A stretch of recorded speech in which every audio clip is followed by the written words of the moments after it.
चलिए, अब हम लोग बी ब्लॉक में जो बी ब्लॉक के बारे में जो पढ़ रहे थे और ग्रुप 15 के बारे में, उसका अगला नेक्स्ट टॉपिक है। क्या अगला टॉपिक है? देखिए यहाँ लिखा गया है आणविकता। आणविकता हम लोग आणविकता के बारे में पढ़ा, मोलरिटी बोलते हैं इसको। या आणविकता क्या होता है? देखिए नाइट्रोजन एक द्विपरमाणु के गैस है, जबकि अन्य तत्व देखिए अन्य तत्व, जितने भी अन्य तत्व हैं ये चतुष्परमाणु ठोस होते हैं। फिर से बात करते हैं, आणविकता में पूछा जाए तो क्या जवाब देंगे?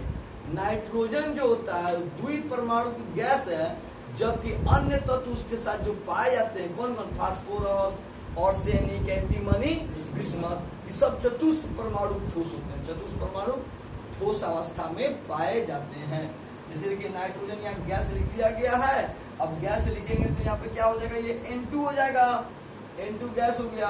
अब बाकी जितने भी होंगे सब चतुष्परमाणु होते हैं। P4, AS4, Sp4, Bi4 solid अवस्था में पाए जाते हैं। चलिए फिर से एक बार बात कर लेते हैं हम लोग क्लियर। आणविकता में पढ़ना क्या है कि नाइट्रोजन के जितने भी उसके सदस्य गण हैं उनके बारे में कौन एक परमाणु के, कौन द्विपरमाणु, तीन परमाणु, चतुष्परमाणु, पंच परमाणु का, इसके बारे में। तो नाइट्रोजन एक द्विपरमाणु है, इसीलिए वो गैस बनाता है।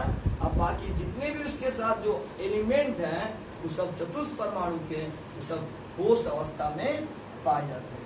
तो हम लोगों ने आणविकता के बारे में भी पढ़ लिया, सबको समझ में आ चुका है।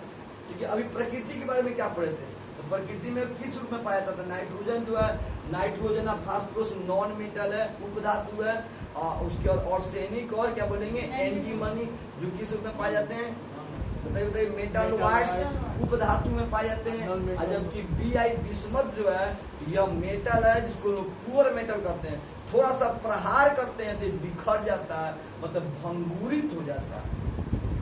चलिए हम लोग को क्लियर दोनों हो चुका है टॉपिक। अब हम लोग अगला टॉपिक में प्रवेश कर रहे हैं, कारण पढ़ रहे हैं। कारण को हम लोग बोलते हैं कॉज बोलते हैं। देखिए नाइट्रोजन और फास्फोरस का इलेक्ट्रॉनिक विन्यास इस प्रकार है। दोनों का इलेक्ट्रॉनिक विन्यास निकाल दिए। अब ध्यान से देखिए क्या लिखा समझा जा रहा है। नाइट्रोजन के अंतिम कोश में रिक्त डी कक्षक नहीं पाया जाता है, जबकि अतः पी पाई बंद के द्वारा यह नाइट्रोजन गैस बनाता है। और फास्फोरस के अंतिम कोश में रिक्त डी कक्षक पाया जाता है, अतः यह उत्तेजित अवस्था में P4 बना लेता है। इसको समझते हैं क्या होता है। जब नाइट्रोजन और फास्फोरस को हम इलेक्ट्रॉनिक विन्यास निकालते हैं तो फास्फोरस जो है, ये फास्फोरस में अंतिम कोश में देखिए यहाँ पे क्या रहा है? यहाँ पे देखिए वो 3, ये बाह्यतम कोश में 3s2 3p3 आ रहा। यानी 3 का मतलब क्या हो गया? ये जो है ये डी कक्षक में डी, हम लोग जब इसका इलेक्ट्रॉनिक विन्यास हम लोग इसका बनाएंगे तो जिसमें 3 समूह आ जाता है। 3 जैसे 1s 2s 2p 3s जो बनाते हैं, तो 3s आ गया तो समझ लो कि उसमें 3d जरूर आएगा वहां पे। ठीक है, तो जिसमें 3s 3p आ गया समझ लो कि 3d आएगा। और जब वो 3d आएगा वह उत्तेजित अवस्था में क्या करेगा? P4 बना लेता है, यानी वो चतुष्परमाणु ठोस बनाएगा। जिस एलिमेंट का जब इलेक्ट्रॉनिक विन्यास निकालेंगे, अगर उसमें 3s 3p मतलब 3 वाला आ गया, ठीक है, सेल आ गया, 3 सेल की संख्या, सेल का 3 नंबर आ गया, तीसरा सेल आ गया, तो समझ लेंगे कि उसमें 3d जरूर आएगा। जब 3d आएगा तो चतुष्परमाणु बनाएगा और ठोस अवस्था में पाया जाता है। जबकि नाइट्रोजन में यह गुण नहीं पाया जाता है, इसमें 3s नहीं आता है, 3p नहीं आता है, इसलिए 3d भी नहीं आएगा, जिसके कारण ये क्या बनाता है? गैसीय होता है, गैसीय अवस्था में यह पाया जाता है। क्लियर हो चुका है इसके बारे में, कारण के बारे में। अब आयनन ऊर्जा पढ़ रहे हैं, आयनोजेशन एनर्जी बोलते हैं उसको। आयनन ऊर्जा क्या होता है? देखिए समूह 15 में ऊपर से नीचे की ओर, ऊपर से नीचे समझ में आ रहा है? कहाँ से? नाइट्रोजन, फास्फोरस, आर्सेनिक, एंटीमनी और बिस्मथ। तो ऊपर से नीचे की ओर आने पर, मतलब नीचे की ओर बढ़ने पे या आने पे बढ़ने पर परमाणु का आकार बढ़ने के कारण आयनन ऊर्जा का मान घटता है। समझेंगे ध्यान से। जैसे जैसे ऊपर से नीचे की ओर जाएंगे आयनन ऊर्जा का मान घटेगा, और जैसे जैसे नीचे से ऊपर आएंगे आयनन ऊर्जा का मान क्या होगा? बढ़ेगा। याद कर लेंगे। पूछा जाएगा आयनन ऊर्जा के बारे में बताइए तो क्या बताएंगे, जैसे जैसे ऊपर से नीचे जाएंगे आयनन ऊर्जा क्या होगा, घटेगा, और जैसे जैसे नीचे से ऊपर जाएंगे आयनन ऊर्जा का मान क्या होगा, बढ़ेगा। क्लियर हो चुका है, याद आपको समझ में आ चुका।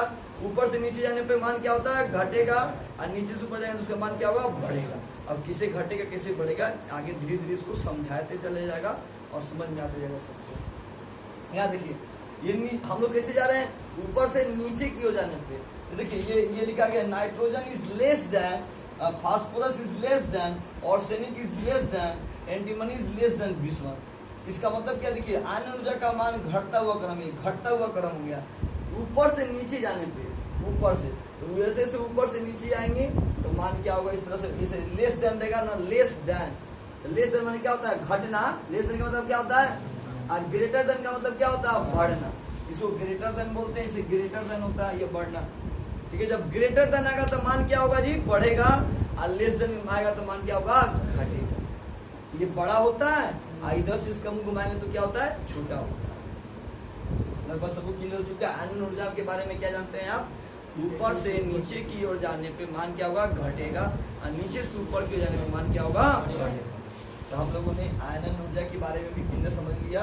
आगे देखते हैं, नोट में कुछ लिखा गया, प्रत्येक आवर्त में क्षार धातुओं की आयनन ऊर्जा सबसे कम, बल्कि हाइड्रोजन की आयनन ऊर्जा सबसे अधिक होती है। अब ये जो है ना, ये पूरा विस्तृत रूप में आगे के वीडियो में आपको इसको मिलेगा, इसको समझाया जाएगा।